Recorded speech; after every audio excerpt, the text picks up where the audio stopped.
Okay. Hey, Charles, how's it going? Hey Lee, as always, um, glad to be back on the show. And Yeah. I we talked about this a couple days ago. Unfortunately, with some off-air chatter about, hey, my grandma liked this guy.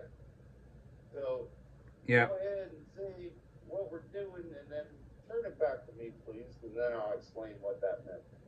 Okay, and then after you talk, then Oh I yeah, have you some things to go. say too. Right. All right, anyway, this is Nat King Cole, and the album is The Original Sounds of Nat King Cole and the King Cole Trio. All right. Now, if people were astute in listening at the very end of that last one a couple of days ago, I was like, oh yeah, my grandma likes something. Yes, I was very close to my maternal grandmother, very close. And she was a mega fan of this man, Nat King Cole. Also Frank Sinatra. She was very proud to have seen Frank Sinatra at the Richfield Coliseum there in Ohio, Northeast Ohio. Great moment in her life. I can understand that. But she was a huge mega fan of Nat King Cole. I knew the song Unforgettable. You know, remember when Natalie Cole and Nat King Cole Yeah. beat the Beatles and, you know, with the Free as a Bird shit? They actually beat them. And they did the virtual duet shit. But I knew nothing. I was just like, that's nice, Grandma. You know, that's great. You know, cool, whatever. But when Lee brought it up, I was like, oh, cool, because my grandma, I love my grandma, may she rest in peace forever. Love you, miss you, Granny. And he brought it up, so I was like, well, hell yeah, let's do some Nat King Cole, even if we don't like it or do like it, whatever we feel. But this is the King Cole Trio. So this was a little bit before he broke down on his own, if I'm right. Am Yeah. I right, Lee? This is how he kind of broke into the business here with the trio, Yeah. I suppose. Yeah. Okay. And that's about all I can say. I mean, I knew Unforgettable, and I knew Dave Chappelle made fun of him on his show. That's about all I knew about Nat King Cole. Go ahead. Hey, my grandma loved him. Go ahead, Yeah. Lee. Well, my dad had the album that we're doing. It's a compilation album, and it's probably extremely hard to find now. And in fact, some of the songs are very hard to find, except if you know how to find them, which I do. But there are some complete King Cole Trio compilations that skip some of these songs because of whatever reason. And then there are other places which might have some of the songs, but not all of the songs in one compilation because this is a compilation. Because the group, unless you were to count maybe um, like a stack of 78 shellac records in a group to be considered the songs on an album, which back in the 40s was the case. If you were talking about a long player, they didn't do anything like that. But they came out with a lot of songs.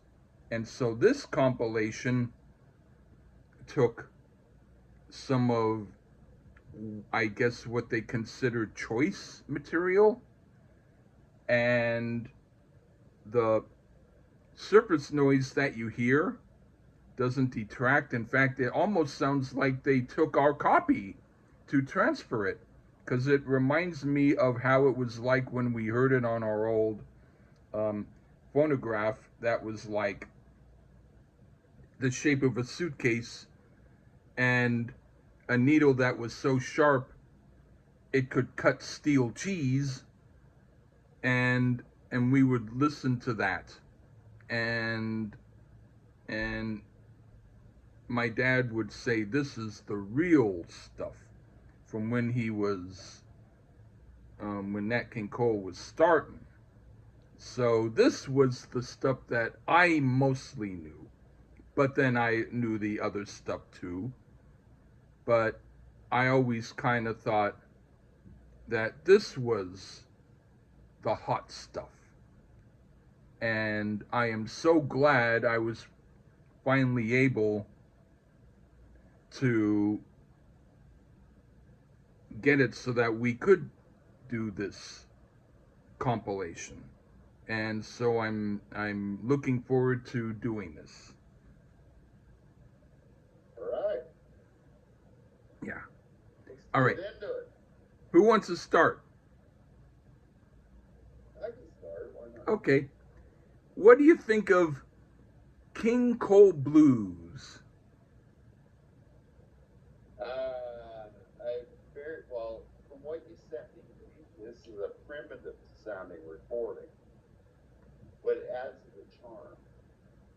Version that you gave me, you can actually hear the crackles and pops in the vinyl, which is cool. The guitar on this is pretty solid, and there isn't anything besides the guitar, Nat King Cole's piano, and some double bass. Pretty solid opener. It wasn't really what I was expecting, and in a good way, I might add. Okay, I put. Oh, go on. I'm done. All right. It was really good. This is some cool stuff if I've ever heard it. And yes, I did hear it growing up. This is the stuff I was listening to by him while everyone else was listening to his crooning. And though that stuff is also good, it's very different from this. And this was how he started. Very good stuff indeed. Okay, now for Vine Street Jump. This is another one that is really great, and I always loved hearing it, especially on our very old phonograph that looked like a suitcase with a built in speaker and a needle that was as sharp as a chisel and as thick also. This is right on. What do you think? Fairly upbeat. You could almost strut to the rhythm on this piece. Has a jazz feel to the number and some great feel due to not having a ton of instruments. Like, you give me this for jazz, and I'm all with it. Because that's all you need is piano, guitar, and bass. Slightly a little too bouncy would be my complaint, but it's not an overtly strong complaint here. Fun track, just a little walk in the park, the street jump. All right. What do you think of Honey Hush? On the guitar work, you can hear things that would influence early rock and roll for sure, especially I think with Bill Haley and the Comets.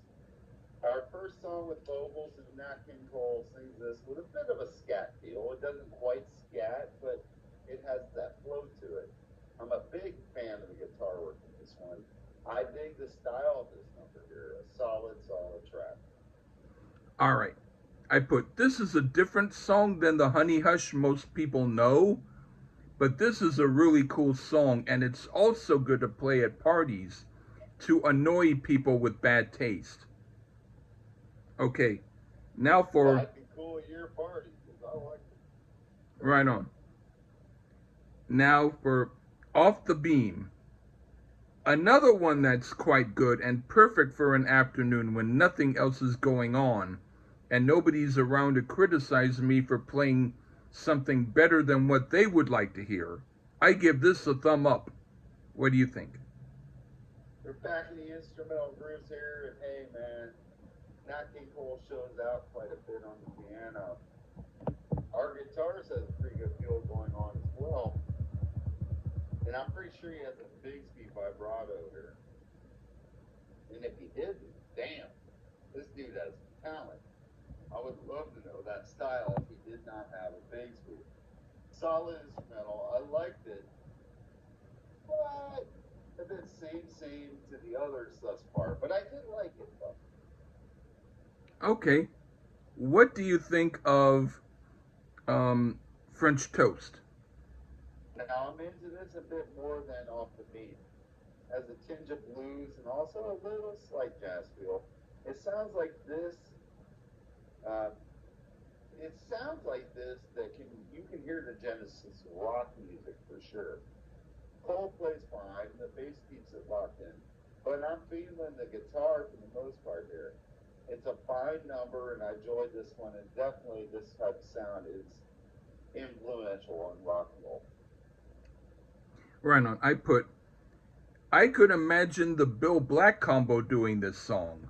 Yeah, They may not do it quite as well, but I would be interested in hearing what they could have done with it. This is a song to listen to while drinking tea, perhaps mixed with something stronger. I dig this song. All right, now for Crazy Bout Rhythm. I like this one. My dad wasn't crazy for this song because Nat King Cole didn't sing on it, or at least not solo. But I thought it was a good representation of bebop jazz. I think it's a good song. What do you think? there's some vocals, and it sounds a bit like a duet here. It's fun. It's fun, complete with a little bit of static. Nifty little guitar solo on this number. Is it phenomenally awesome? Well, I'd balk at that, but for a fun little song with a nifty guitar solo and a nice feel, I can dig it. And I did. Right on. What do you think of Early Morning Blues? Some jazz blues, 100% in the way the piano is played. So more of a jazz number than blues here to my ear, but fine jazz to my ears again because there isn't any fucking flutes or trumpets wailing away playing fucking nonsense like typical jazz numbers. Tight groove that allows the piano and guitar to shine through. I like jazz in this style. It fills me up with goodness. Okay, I put this is really great. I could imagine Moby Grape doing this on their Grape Jam album. It's right on and I like it. Okay, now for You Send Me. Just like Honey Hush, this is not the You Send Me everyone knows. This is a much better song. At least to me, it's the type of music I like, and I dig it. What do you think? Nat King Cole vocals in full effect here, and this one is fantastic. Probably my favorite to this point, and it did end up being my favorite on the album. Uh, and I can see why women swooned back then. Another solid guitar solo here. I've been most impressed thus far with that guitarist, and this is the best track on the album, for my opinion. Right on. Now, I think I forget the exact name of the song because I heard it and I can tell you what I think of it, but I forgot my notes. So, what was it again? Something about standard bedtime. Give me a moment, cause That's what I got. I will, I will find in my files. Give me one quick moment because I know how to look for it. Wait a minute. Okay, 1 second. Oh yeah, bedtime is what it's called. Okay. Um, you go first. Not sure if this track, but you did tell me it was. So at the time, I wasn't Yeah. sure. But it is from this trio. It's a little bit different in style. This one was a bit too boring to me. So we can't win them all. But for this, what Lee sent me, can people find this collection, Lee? Maybe you said it earlier. Is it easy to find this collection of tracks? They can ask me to give it to them. Ask Lee to give it to you. Otherwise, no. Yeah, when I looked it up, there was actual Nat King Cole trios, different tunes than this, but it's okay. I will say, if you get with Lee and he sends it to you, it was a fun listen. I love the retro sound of the recording, and so I may have to check some more out of Nat King Cole, and there are other trio stuffs. Not sure if it's as cool as this, but there is. But I'll check out some more because one, for Granny, two, thanks for letting me listen to it. Lee. It was still worth listening to, so go ahead. Yeah, I like it. I think that it's a cool, mellow song, but it has a lot of jazz elements that I like. And it's not quite as totally upbeat bebop as the other songs, but it's like the let's kick back and drink a little bit and chill at night while listening to this kind of cool jazz that I do like. So I give this a cool thumbs up. Yeah. Right on. I mean, as people inadvertently heard, if they listened to the end of our reviews, I was like, yeah, my grandma, because I loved her so much, and Yeah. still do. But I'm a massive Nat King Cole fan, and that was the first time we ever even mentioned them. Oh, So I was wow. like, yeah. And so, as a dedication to her, it was definitely worth listening to. And there's a lot more to this Nat King Cole story down the road. I almost feel like we could do a History Channel thing on Nat King Cole if we chose to, but this was a fun listen. And as we mentioned to you, if you want to hear what we listen to and you're a fan of the show, hit him up. He found this complete with cracks, snap, crackle, and pop of the vinyl, which was really cool, by the way. Yep. I like that about it. And they should remind you of the old days of vinyl. I'm not a vinyl aficionado, but I did Yeah. have those because I'm old enough to have had them. Yeah. And it was fun to listen to. And hopefully, not necessarily right now in the next week or two.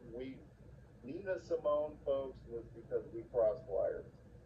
Okay. We're not going to necessarily, I mean, I'm not going to recommend a Nina Simone for a minute because that's not what we do. Unless it's Oasis, it's great. But we don't do that a lot on this channel. But this was it was a great listen because of the history, and I think you hear some early rock and roll influence here. Yep. And especially, go on. So I think he brought up Bill Black. I brought up Bill Haley.